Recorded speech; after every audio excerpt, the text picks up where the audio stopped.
Amen. Seigneur, on va se lever pour la lecture de la parole de Dieu. Ce matin, nous lisons dans le psaume 124,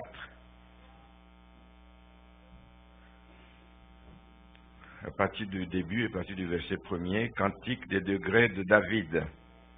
Sans l'Éternel qui nous protégea, qu'Israël le dise. Sans l'Éternel qui nous protégea, quand les hommes s'élevèrent contre nous, ils nous auraient engloutis tout vivants, quand leur colère s'enflamma contre nous. Alors les eaux nous auraient submergés, les torrents auraient passé sur notre âme, alors auraient passé sur notre âme les flots impétueux. Béni soit l'Éternel qui ne nous a pas livrés en proie à leurs dents. Notre âme s'est échappée comme l'oiseau du filet des oiseleurs.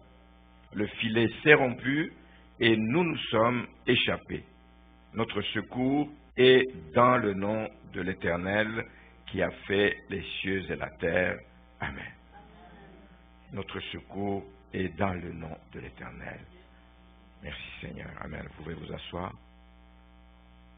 Nous l'avons chanté tout le long, oui. Notre secours est vraiment dans le nom du Seigneur. Nous ne craindrons rien parce que nous savons que nous avons en lui un refuge. Nous savons que nous pouvons crier à lui et il viendra réellement nous secourir selon les besoins. Mais l'être humain, nous sommes tels que nous sommes. On est des êtres qui avons tendance à oublier. On oublie parfois quelle était notre condition sans le Seigneur. Quelle est notre condition quand nous nous éloignons du Seigneur? Nous avons déjà goûté au bonheur d'être dans la famille des enfants de Dieu, et puis à un moment donné, pour une raison ou une autre, plusieurs ont abandonné, plusieurs ont lâché et sont rentrés loin du Seigneur, et on oublie souvent ce qu'on a vécu. À ce moment-là, on devient fragile. On est des êtres fragiles à ce moment-là. On devient très craintif. Moindre bruit, un petit bruit d'une souris qui passe, on a peur que quelqu'un est rentré dans la maison. On est craintif, on devient impuissant et on devient finalement une proie facile à l'ennemi de nos âmes. Loin du Seigneur, c'est ça qui arrive. C'est pour ça que nous devons nous battre, bec et ongle, comme on dit, pour que nous puissions demeurer attachés au Seigneur, proches du Seigneur. C'est là que notre sécurité, elle n'est pas ailleurs.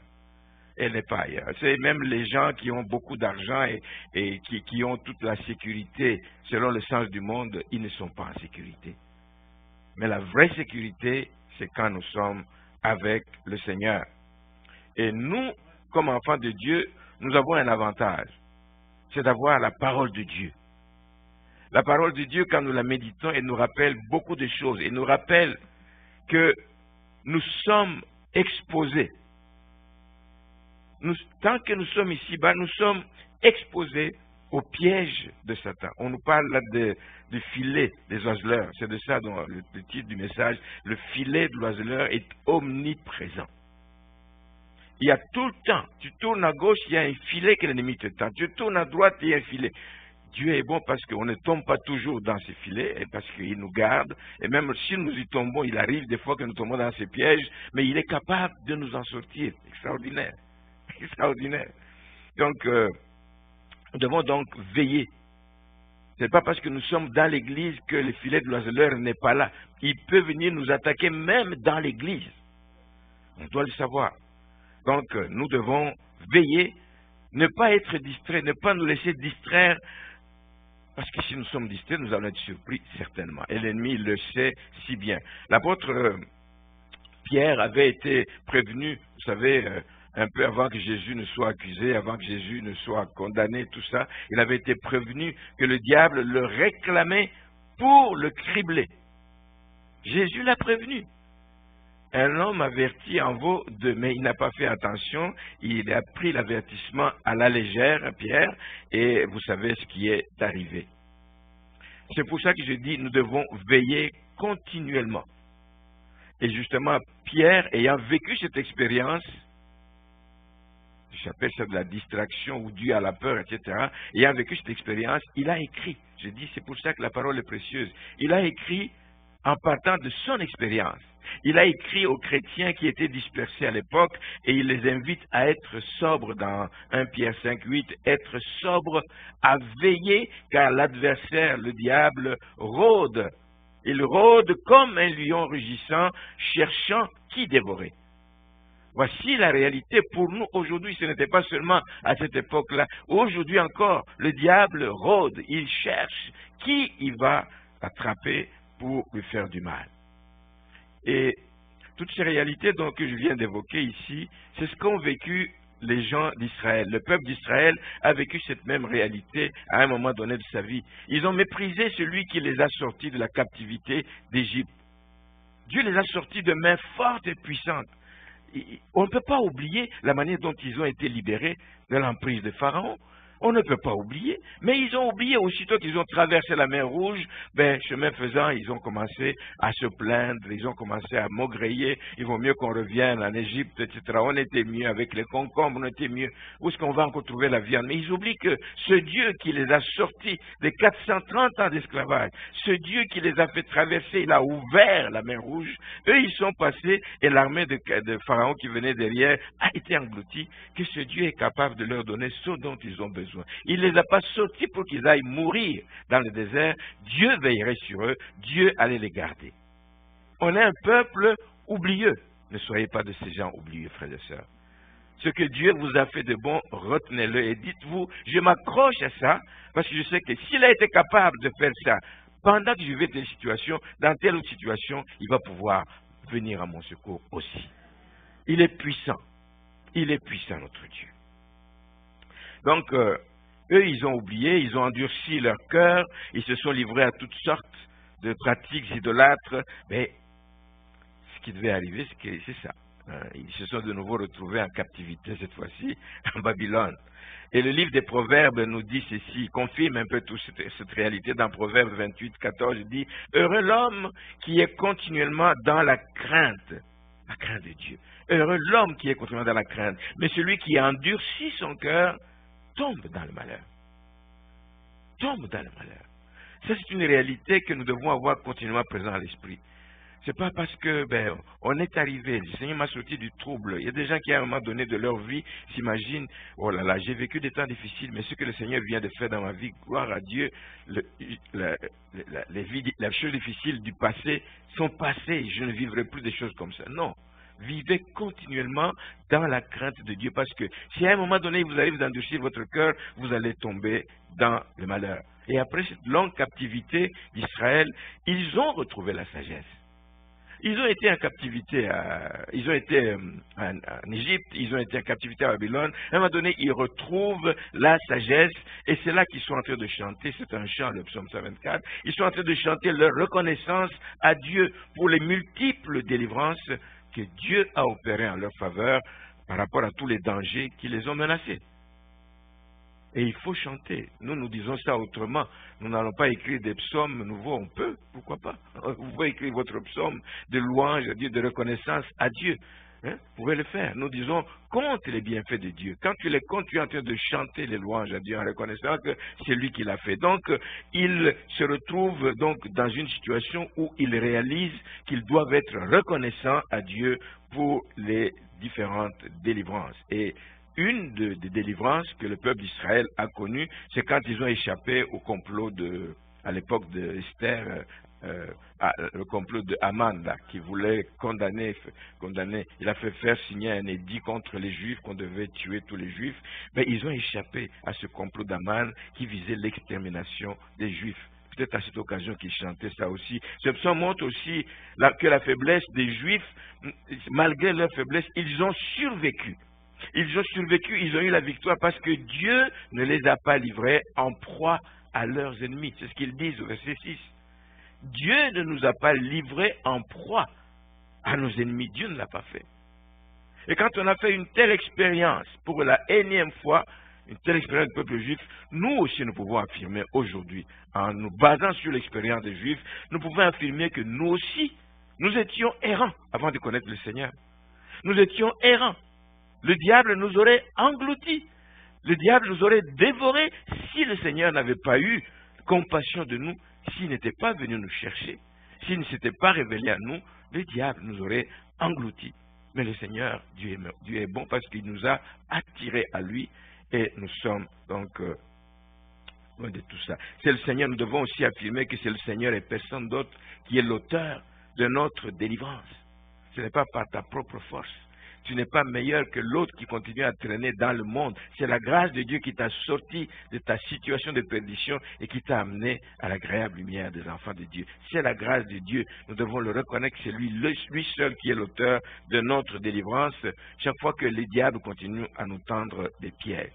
Nous devons aussi reconnaître que c'est le Seigneur qui nous permet non seulement d'éviter le filet de l'oiseleur, mais que c'est lui qui permet même de nous en sortir. Nous sommes déjà tombés, attachés. Nous sommes tombés dans les mailles de ce filet et on n'arrive pas à nous en sortir, mais le Seigneur est capable d'aller nous sortir encore de cette situation. Nous y sommes tombés par nos distractions, par notre propre faute, mais il est capable encore de nous. Extraordinaire comme Seigneur que nous avons. Amen. Et qu'est-ce qui fait qu'aujourd'hui, nous sommes si négligeables par rapport à ce qu'il nous demande? Je voudrais ce matin aborder quelques points en rapport avec cette idée du filet de l'oiseleur. Je vais aborder 4 points. D'abord, c'est que une des vérités qu'il y a là-dedans, c'est que nous avons un ennemi. Nous avons un ennemi, c'est Satan. C'est lui qu'on appelle ici l'oiseleur. Satan, nous avons un ennemi. Deuxième chose, s'il y a un ennemi, c'est qu'il y a une proie qu'il recherche. Nous sommes la proie de l'ennemi. Nous sommes cette proie, comme l'oiseau l'est pour l'oiseleur. La troisième chose, c'est que l'ennemi n'est pas là juste pour nous observer en disant « Ah, ok, il a eu ça. » Non, il passe son temps à nous tendre des pièges. Continuellement.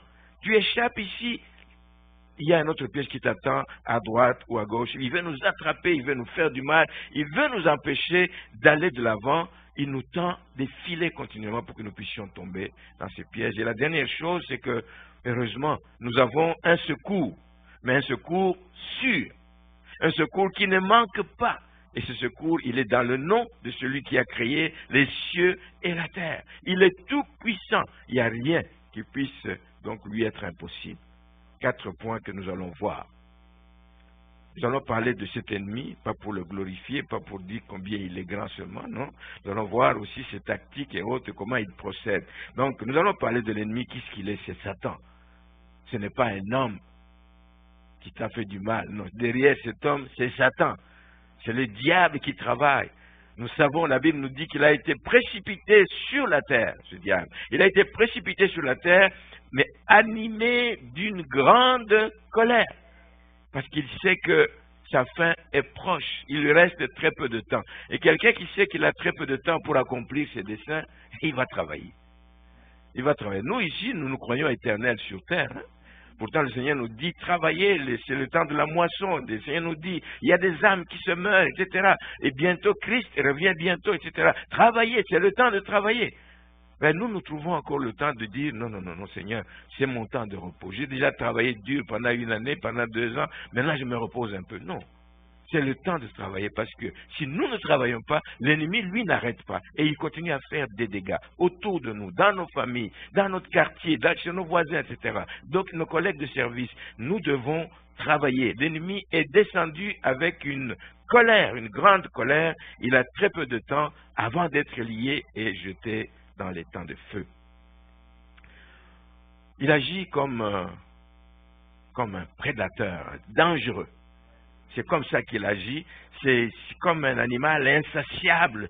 Il n'est jamais satisfait. Il n'a jamais assez eu de proie. Jamais. Il travaille. Il recherche continuellement. Un prédateur très dangereux. Son but est de détruire, voler. Jean 10:10. L'ennemi vient pour voler, égorger, tuer, faire du mal. C'est tout ce qu'il fait. C'est tout ce qu'il fait. Même derrière des choses qui semblent vous donner un avantage, vous dites, oh yes, yes, yes. Mais c'est derrière cet avantage, il y a un piège. Il y a quelque chose par lequel il va vous atteindre. Donc l'ennemi, son but, c'est de détruire, égorger, tuer, voler. Et dans le psaume ici, on le compare à un torrent. Je ne sais pas, vous voyez parfois quand il y a des inondations dans certains pays, un torrent impétueux qui ramasse tout ce qu'il trouve sur son passage. Voici comment ce ennemi travaille. Il frappe à gauche, à droite, devant, derrière, etc., de tout bord, de tous côtés, pourvu qu'il en fasse tomber au maximum. Il est comparé à un torrent impétueux qui va tout ramasser sur son passage. Le tsunami, là où il est passé, il n'a rien laissé. Des maisons faites en béton, des maisons faites en cire, les toitures attachées n'importe comment. C'est comme un ouragan, là. Je vois souvent des maisons aux États-Unis. Quand on voit des belles maisons, des beaux quartiers, on imagine que c'est des maisons solides. Mais un ouragan passe là, tout s'envole, tout s'envole. Voici comment l'ennemi travaille. Un torrent impétueux. Et nous savons que beaucoup de gens, effectivement, ont été emportés par ce torrent parce qu'ils ont oublié, justement, de se mettre à l'abri, parce qu'ils ont oublié de recourir à celui qui a vaincu cet ennemi, parce qu'ils ont oublié de crier à celui qui est là pour sauver, pour libérer, pour délivrer. Et nous devons tirer des leçons de tout cela. Alors, juste un exemple que vous connaissez bien, c'est pour imaginer le genre de dégâts qu'il est capable de faire dans la vie d'une personne. Pensez juste à Job. C'est l'exemple qui m'est venu en tête. Je peux vous parler d'autres exemples de personnes que vous ne connaissez pas, ça ne vous dira rien du tout. Des choses qui se passent parfois dans certains coins en Afrique ou ailleurs, etc. Ça ne vous dira rien du tout. Mais imaginez simplement ce qui est arrivé à Job. Quand Dieu a permis, dit, va toucher. Touche à ses biens, touche à son corps, mais ne touche pas à son âme. Ben, il a eu le feu vert et il a travaillé. Comme véritablement un torrent impétueux. Il savait qu'il était limité dans son action. Il savait qu'il ne pouvait pas toucher à l'âme de Job, mais il a mis tout en place, lui arrachant tout, lui faisant du mal dans sa famille, lui faisant dans sa maison. Ses maisons, son bétail, ses enfants sont morts, etc. Il a voulu faire le plus grand mal possible pour que Job arrive à se rebeller contre Dieu. Il s'est même servi de sa femme. Maudit Dieu et meurt. Ce n'est pas une vie que tu mènes là. L'ennemi est passé par tous ses moyens. Il a tout anéanti sur son passage. Ses richesses, il a tué ses enfants. Il a touché même au corps de Job. Il y avait plein d'ulcères partout, il s'est gratté, etc., espérant que Job allait maudire Dieu et mourir, comme disait sa femme. Mais Job, connaissant son Dieu, et c'est ça qui est important, c'est quand tu connais Dieu comme ton Dieu, pas comme un Dieu, le Dieu d'Israël ou le Dieu de tel et de tel, mais tu le connais comme ton Dieu, il le connaissait comme son Dieu, mais Job ne pouvait pas maudire Dieu. Job a dit, en pleine souffrance, en pleine difficulté dans Job 19, 25, mais je sais. Il y a une chose que je sais, c'est que mon Rédempteur est vivant. Amen. Il est vivant et il se lèvera le dernier sur la terre. Il viendra à mon secours. C'est un secours qui ne manque pas pour ceux qui crient à lui. C'est un secours qui ne manque pas pour ceux qui s'attendent à lui. Voici notre Dieu. Frères et sœurs, le Seigneur peut permettre, parfois, il a permis que cela arrive dans la vie de Job, il peut permettre qu'il y ait la tempête dans ta vie. Une tempête vienne, qu'une tempête fait rage dans ta vie, ce n'est pas qu'il t'a abandonné, ce n'est pas parce qu'il t'a négligé, ce n'est pas parce qu'il t'a mis de côté. Il peut permettre, ce n'est pas par plaisir qu'il le fait, ce n'est pas parce qu'il veut t'accabler, non, mais c'est plutôt pour prouver sa puissance.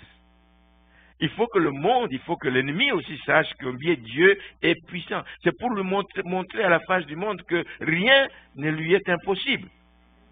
Rien ne lui est impossible. S'il n'y avait pas de situation difficile, comment les gens sauraient que notre Dieu est grand et redoutable par ses œuvres? Il faut qu'il y ait des situations difficiles où tout le monde dit, là maintenant on va voir, est-ce que ce Dieu est capable d'agir? Il faut que ça arrive pour que Dieu se manifeste. Et que ceux qui doutaient puissent dire, ah, c'est pas faux quand on nous dit que le Dieu là est puissant. Amen. Dieu permet ça, pas pour nous accabler, mais pour prouver sa puissance, pour montrer que rien ne peut s'opposer à lui. Lui, il est capable d'arrêter la main du destructeur. Il est capable de l'arrêter. Mais il va le faire, il va le permettre aussi pour montrer à ceux qui doutent qu'il a aussi des serviteurs fidèles. S'il permet que ça arrive dans la vie de Job, c'est parce qu'il connaissait. Job est mon serviteur. As-tu vu mon serviteur? Il a même vendu Job lui-même et dit, as-tu vu mon serviteur? Et oui, mais je ne sais pas si tu l'as béni. Il dit, non, va le toucher. Tu vas voir. Il connaissait. Et Dieu veut prouver à la face du monde qu'il a des hommes et des femmes qu'il aime tout court. Qu'ils passent par des temps difficiles, qu'ils passent par la vallée de l'homme de la mort, qu'ils ne craignent aucun mal parce qu'ils connaissent leur Dieu. Il veut prouver aussi qu'il a des serviteurs fidèles à leur maître, quelles que soient les épreuves par lesquelles ils passent.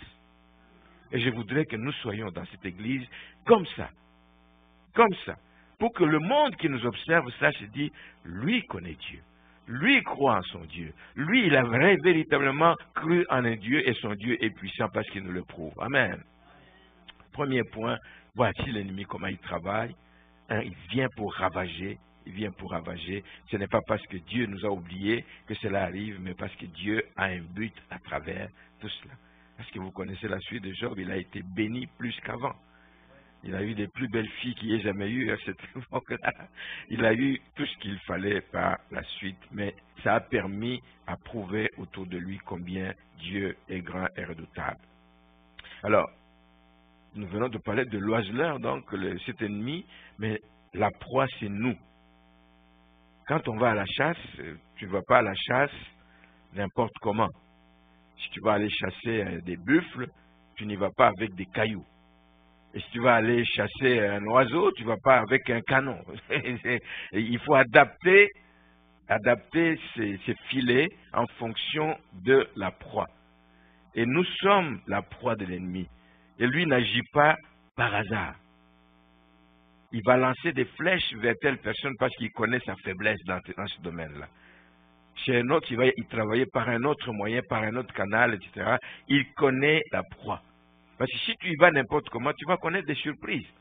Tu vas avec une pierre, tu dis, ah non, j'ai une pierre ici, je sais que j'ai déjà lancé sur un oiseau, l'oiseau est mort, et tu vas maintenant dans la forêt, tu dis, s'il y a un lion qui vient, je vais lancer la même pierre. Non, c'est pas pareil. Tu peux connaître des surprises désagréables. Et l'oiseleur prend le temps d'étudier la nature de sa proie.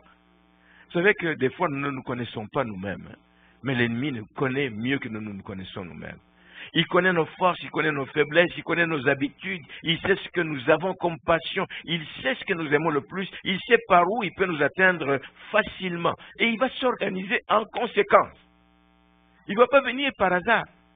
Il sait que toi, tu aimes, je ne sais pas, aller dans des boîtes de nuit, mais c'est là-dedans qu'il va te chercher. Il n'ira pas t'attaquer quand tu es ailleurs, etc. Tu es fort ailleurs, mais il va aller en fonction de tes faiblesses. Il connaît l'être humain. L'être humain est de nature craintive, même si parfois il arrive que nous prenions des risques. Mais en général, l'être humain est craintif. L'être humain a peur. Le diable le sait. Le diable sait que l'être humain est craintif et il prend donc, même s'il arrive qu'il arrive à prendre des risques, etc., mais qu'il se lance dans des voies qui sont incertaines, l'ennemi le sait. L'ennemi sait aussi que quand on est craintif, quand il y a le moindre bruit qui signale peut-être un danger, on va généralement fuir dès qu'on ressent ce danger arriver. Quand on sent ce danger qui est proche, tu es dans la brousse, tu sens des feuilles, etc., un bruit de pas ou des trucs comme ça, tu vas avoir peur, il va généralement fuir dès qu'il sent un danger s'approcher de lui, parce que nous avons ce qu'on appelle souvent l'instinct de survie. L'ennemi le sait. Il sait que l'être humain aime la gloriole, la gloire. L'être humain aime être élevé. L'être humain aime être encensé, être bien vu par les autres. L'être humain aime ça. Il veut que l'entourage le considère comme, ah oui, lui c'est beau. On aime ça. L'ennemi le sait. Il sait que l'être humain n'aime pas être méprisé. Il le sait. Il sait aussi que l'être humain a besoin de compagnie. J'appelle souvent c'est un animal social. Nous avons besoin de compagnie. Nous sommes faits pour vivre en société. Même des gens qui n'aiment pas avoir, mais à un moment donné, ils ont besoin de sortir. Ne fût-ce que pour aller voir. Il s'assoit même dans le parc, juste il entend les gens passer, parler, etc. Peut-être un va lui dire bonjour, etc. Et on a besoin de ce contact humain. L'ennemi le sait. Malheureusement, nous, on ne discerne pas toujours. Ce besoin de vivre en société, de vivre avec d'autres personnes, fait en sorte que des fois, on ne discerne pas toujours avec qui on s'associe, avec qui on s'assoit, avec qui on parle, avec qui on veut marcher. Dieu nous demande de discerner. Nous ne pouvons pas nous asseoir avec n'importe qui parce que c'est des gens qui peuvent nous entraîner dans des mauvaises voies. Donc, l'ennemi, pour dire, agit comme l'oiseleur. Il nous connaît. Il connaît nos forces, il connaît nos faiblesses, nos passions. Il sait ce qui nous attire, il sait ce qu'on n'aime pas, etc. Il sait par où nous avoir. Et le moment venu, il va se servir de toutes ces informations, évidemment, comme des appâts. C'est comme des appâts pour pouvoir nous atteindre. C'est pour ça qu'il faut être prudent. Continuellement prudent comme un serpent. Le serpent, même s'il mord, mais il ne sort pas comme ça de la brousse. Il est là, il regarde. Est-ce qu'il n'y a pas de danger autour? Quel est le bon moment pour lancer son venin? C'est ça. Prudent comme le serpent et ne pas se précipiter n'importe où avec n'importe qui.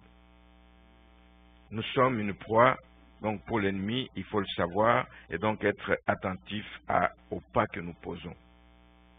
Et donc, puisqu'il vient vers nous, il vient avec des pièges, je l'ai dit, c'est le troisième point, et il va adapter des pièges en fonction des mailles sur mesure. Il ne va pas faire des mailles grosses comme ça, là. Hein? Il va faire des petits quand on est petit, il va faire des mailles plus grandes quand on est monstrueux, je ne sais pas. En tout cas, il va adapter cela.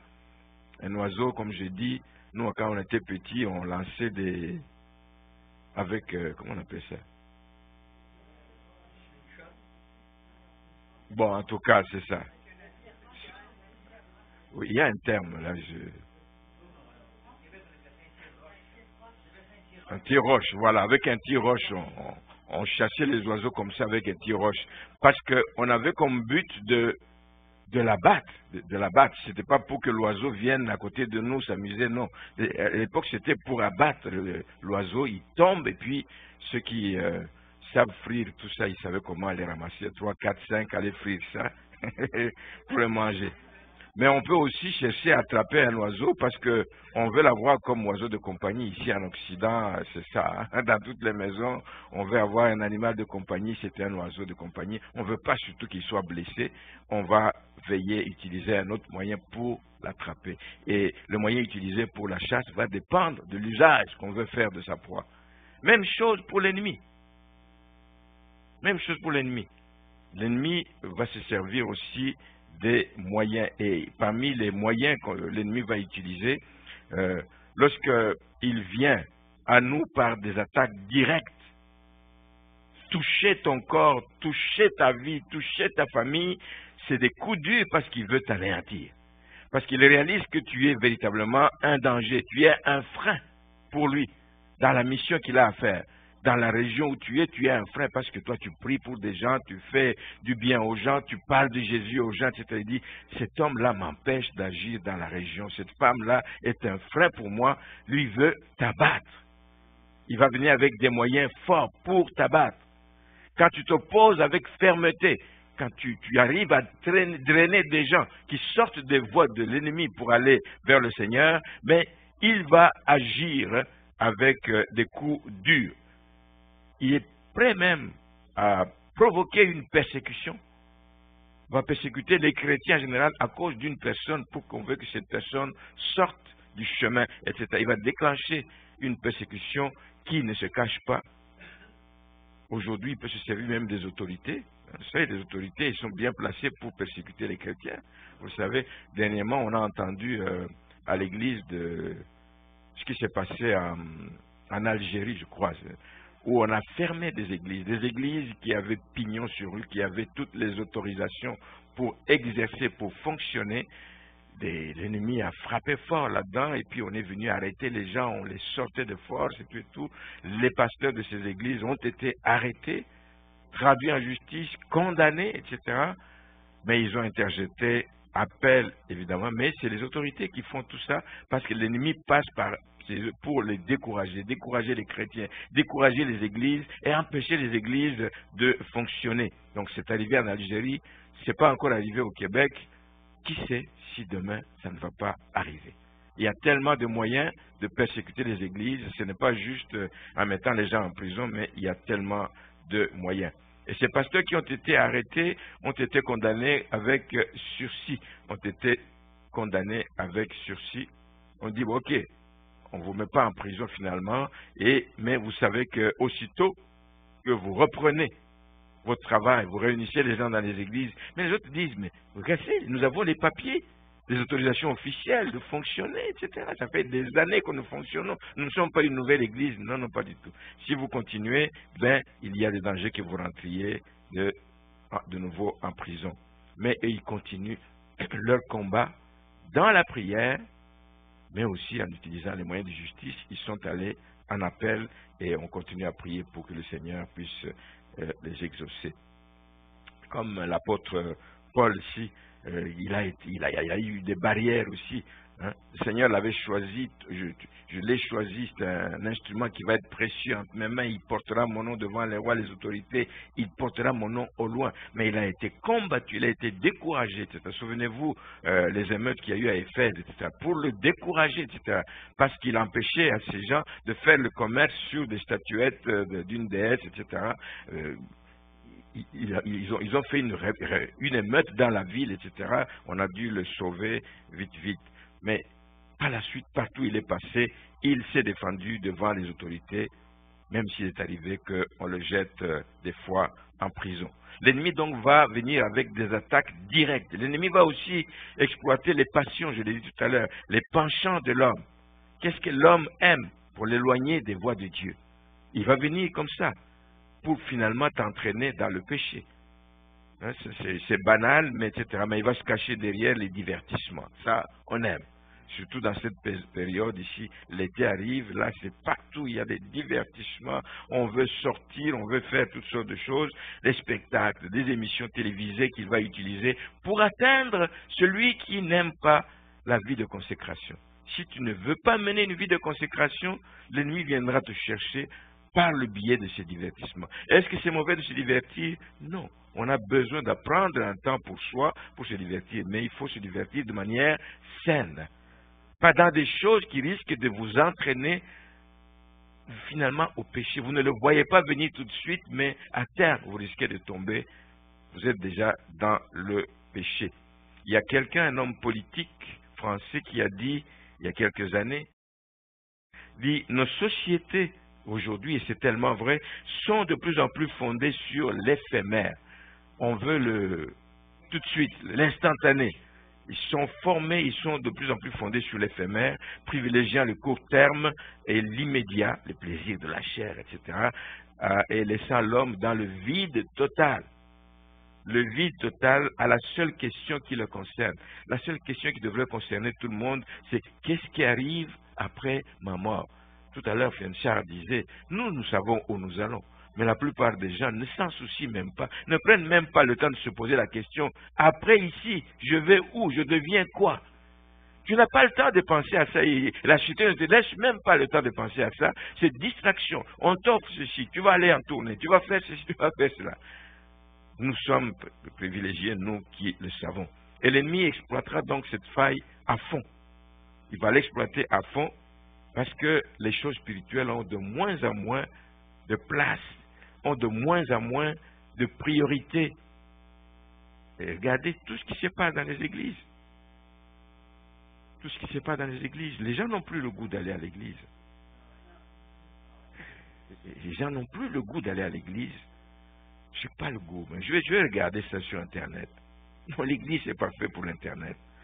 L'Internet devait être un moyen pour suppléer, justement, comme pendant la période de Covid et autres, etc. Mais, en tout cas, c'est ça. À tel point qu'il y a des gens qui n'aiment pas mettre leur prédication, leur culte sur Internet parce qu'ils disent ça favorise la paresse. Les gens ne veulent pas, ils restent chez eux, ils disent non, je suis chez moi, je suis dans n'importe quelle tenue, je suis en train de regarder à la télévision, devant la télé, je suis le culte à distance. Il me dit, mais tu ne vas pas m'empêcher ça parce que moi je suis autant spirituel. Non, il y a l'effet de la communauté, le fait d'être ensemble. Il y a une force spéciale qui se dégage dans le culte. Notre sœur a écrit pendant je ne sais pas combien de jours, 4-5 publications sur Facebook. J'ai beaucoup aimé ça sur n'abandonnez pas votre assemblée. L'église est importante. L'église est importante. Alors dites-le vous, disons-nous-le, etc. L'église est importante. Quand on voit un des nôtres qui n'est pas là, on l'appelle. Frère, je ne t'ai pas vu à l'église. Sœur, je ne t'ai pas vu à l'église. Qu'est-ce qui se passe? Es-tu malade? As-tu besoin de prière? Non, non, frère, viens à l'église. On a besoin de toi. Amen. Amen. Gloire au Seigneur. L'ennemi exploite donc ça à fond. L'ennemi va aussi exploiter un autre aspect, c'est des chrétiens qui ne sont pas fiers de leur identité, qui ont honte de leur identité. Vous en connaissez. Des gens qui, il ne faut pas qu'on sache que je suis chrétien dans mon travail. Il y a des gens qui le cachent. Même s'il y a quelqu'un qui parle de ça, il prend des distances, là, il est comme distrait, etc. Non, on ne peut pas avoir. On doit être fier de notre identité d'enfant de Dieu. Mon chef doit le savoir. Moi, j'ai travaillé 15 ans ici, dans une banque, mais tout le monde savait. Mes collaborateurs le savaient. Mes chefs le savaient. Et le jour du départ, quand on me disait au revoir, on a réuni le vice-président de notre secteur, etc. Et on m'a dit, Jean, est-ce qu'il y a-tu un mot à dire? Ah, ben, je dis, belle occasion pour dire qui je suis. Amen. J'ai parlé de Jésus devant tous. Ils m'ont tous écouté. Ils m'ont tous écouté. Ils disent, ça c'est une expérience dont tu devrais parler à tous ces jeunes immigrants, essentiellement immigrants, etc. Je parlais comment je suis venu ici, que c'est le Seigneur qui m'a envoyé et que je me suis attaché à lui, que j'ai compté sur lui, même quand j'ai commencé dans cette banque-là, mais j'ai commencé au plus bas niveau. Mais je savais qu'avec le Seigneur, quelque chose allait se passer. Et 2 ans après, quelque chose s'est passé. J'ai retrouvé le niveau qui était censé être le mien. Amen. Et j'ai témoigné devant ces gens. J'ai dit, waouh, une belle expérience que les gens devraient entendre. J'ai dit, ils l'ont déjà entendu. Une fois à la fête de Noël, j'ai été témoigné. Et puis, je témoignais tout le temps avec mes collaborateurs. Merci Seigneur. Donc, ne pas avoir honte de son identité. Parce que souvent, on a peur d'être désapprouvé par les autres. Je disais tout à l'heure que nous aimons souvent être élevés, nous devons être encensés, mais on a autant peur d'être désapprouvé par l'entourage. On a peur, qu'est-ce qu'on va dire de moi? Comment on va me regarder? Dis, mais toi, tu es encore dans ces histoires-là? Oui, oui, oui, oui. Ce sont ces histoires-là qui font que je suis qui je suis aujourd'hui. Amen.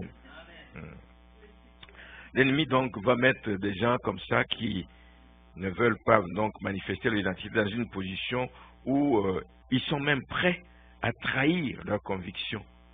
Trahir leurs convictions. Ils sont même prêts à déplaire à Dieu parce qu'ils ne veulent pas perdre un ami. Ça c'est grave. Je trouve ça grave. C'est le seul ami qui me reste. Si je continue à lui parler de ça, mais je vais le perdre. Non, comment vas-tu le gagner à Christ? Comment vas-tu le gagner? Ce n'est pas toi qui vas le garder. Le Seigneur le gardera. Mais toi, tu dois continuer à témoigner de ce que Christ a fait pour ta vie, pour que lui aussi un jour vienne à la connaissance de la vérité. Il y a des gens qui sont prêts à trahir leurs convictions profondes, etc., parce qu'ils ne veulent pas perdre un ami. Il y a des frères et des sœurs qui sont incapables de dire non aux sollicitations d'un ami quand il y a conflit avec une réunion de l'église. Mais tu veux m'inviter? Oui, invite. Moi, je dis toujours, appelle-moi tous les jours de la semaine. Pour le moment, sauf mercredi soir, je suis pris à l'église. Dimanche, je suis à l'église. J'ai culte de telle heure à telle heure. Tu veux me voir? C'est l'après-midi ou mercredi dans la journée. Et tu as tous les autres jours de la semaine. Appelle-moi un de ces jours-là. Ne m'oblige pas. Non, je tiens à ça. Je tiens à ça. Vous devriez faire la même chose.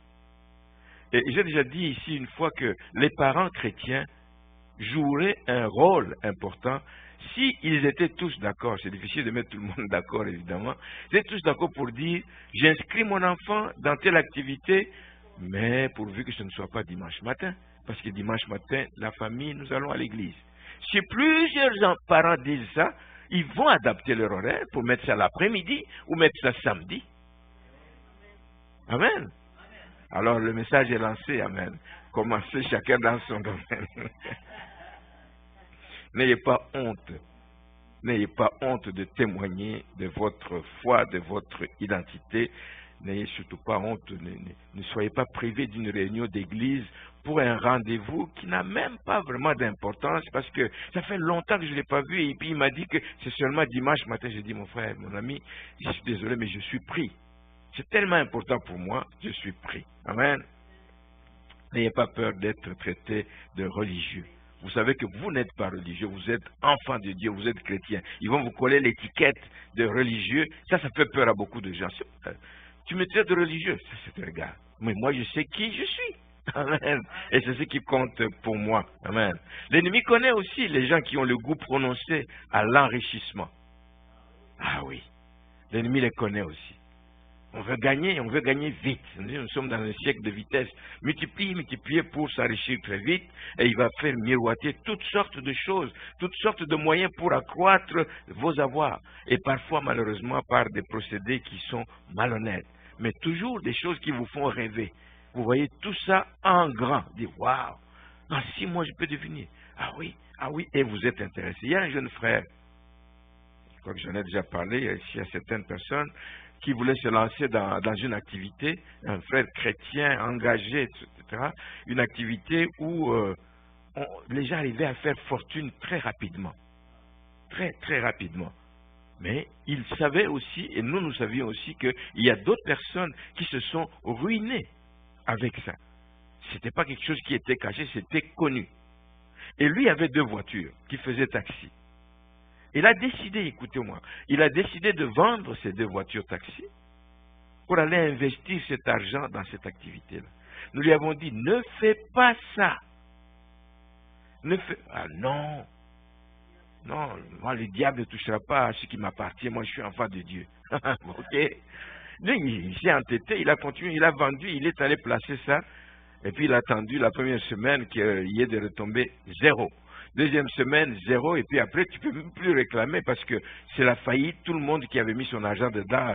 Il y a des gens qui ont vendu des maisons, des pères de famille à l'insu de la famille. Ils ont vendu les maisons. Tout le monde s'est retrouvé dans la rue, hein, littéralement à la rue, parce que tout l'argent avait disparu. Et ce frère était tombé dans le filet.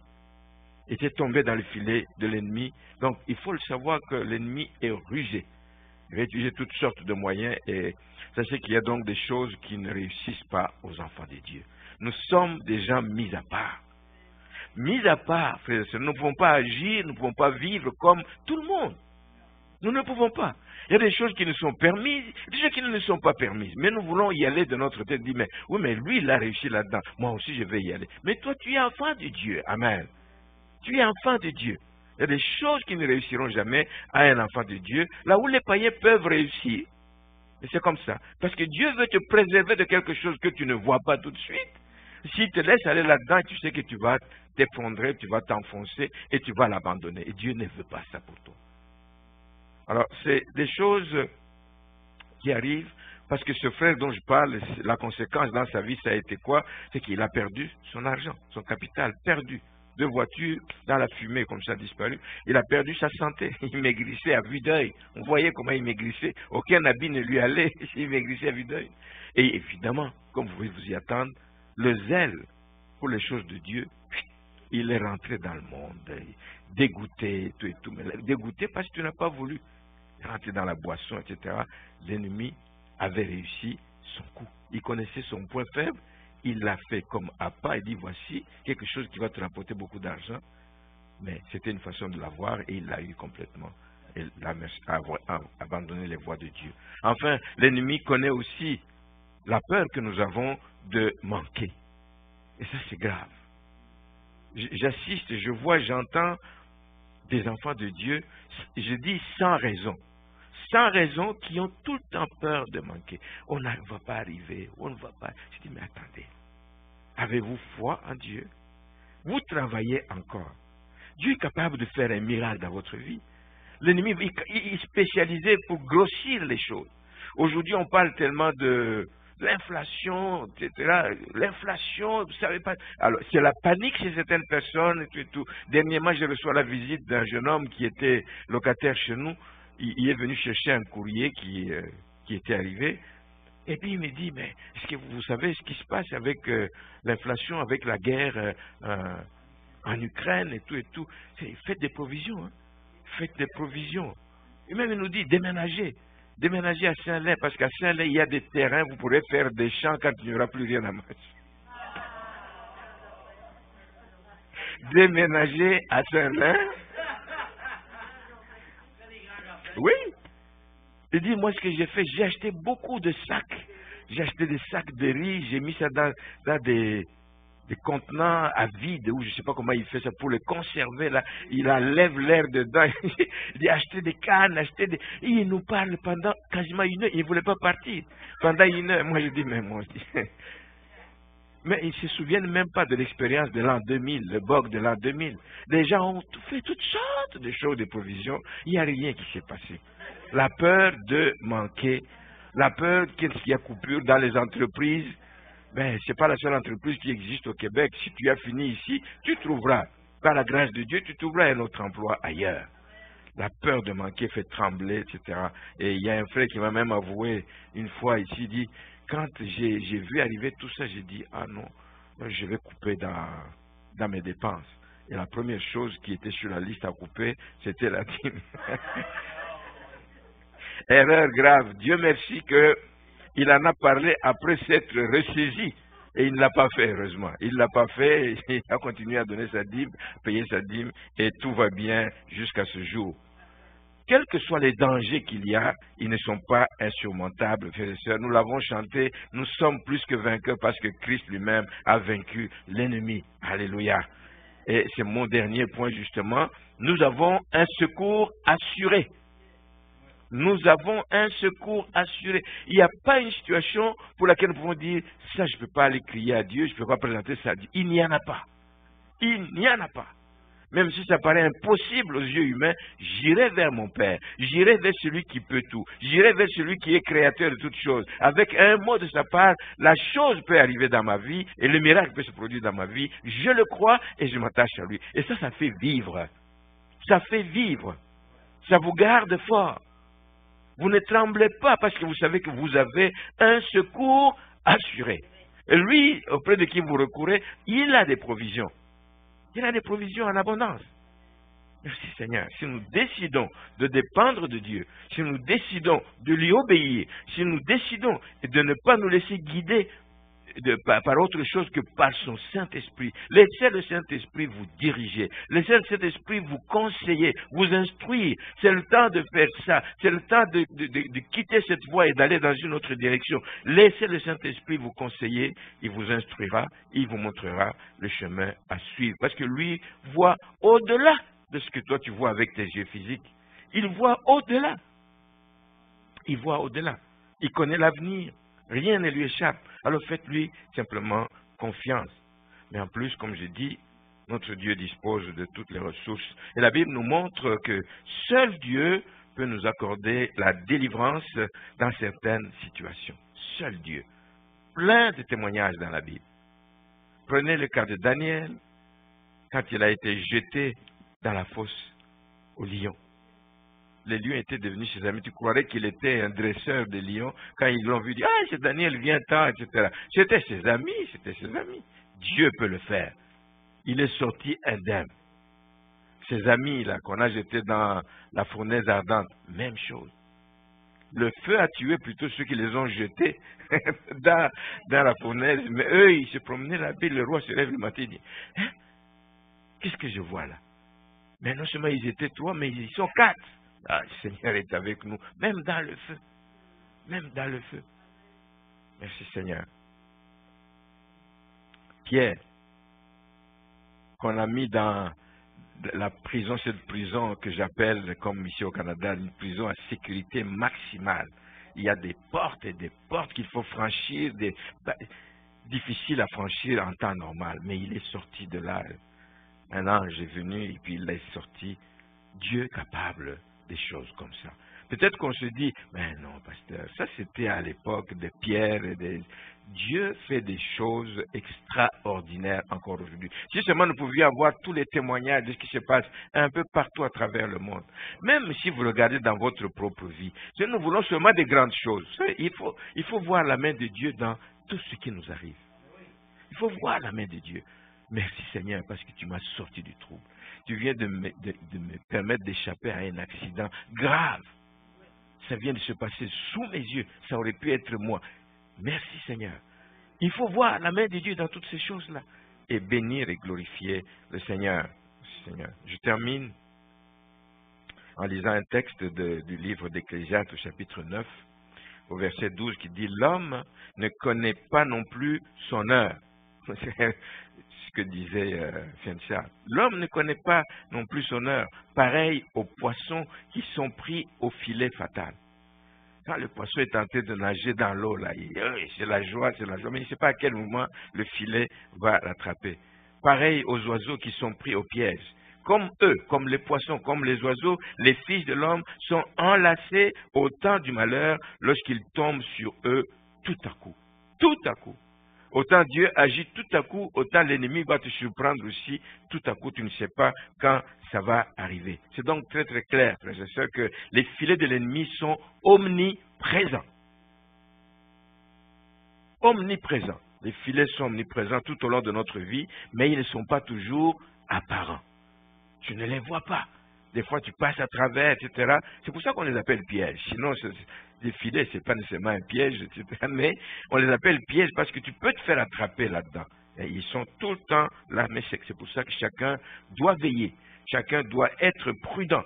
Chacun doit veiller et même être sévère avec lui-même.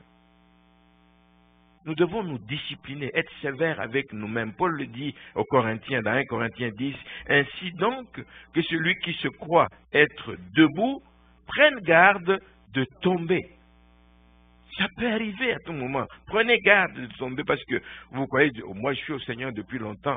De toute façon, moi, je ne vais ni dans des boîtes de nuit.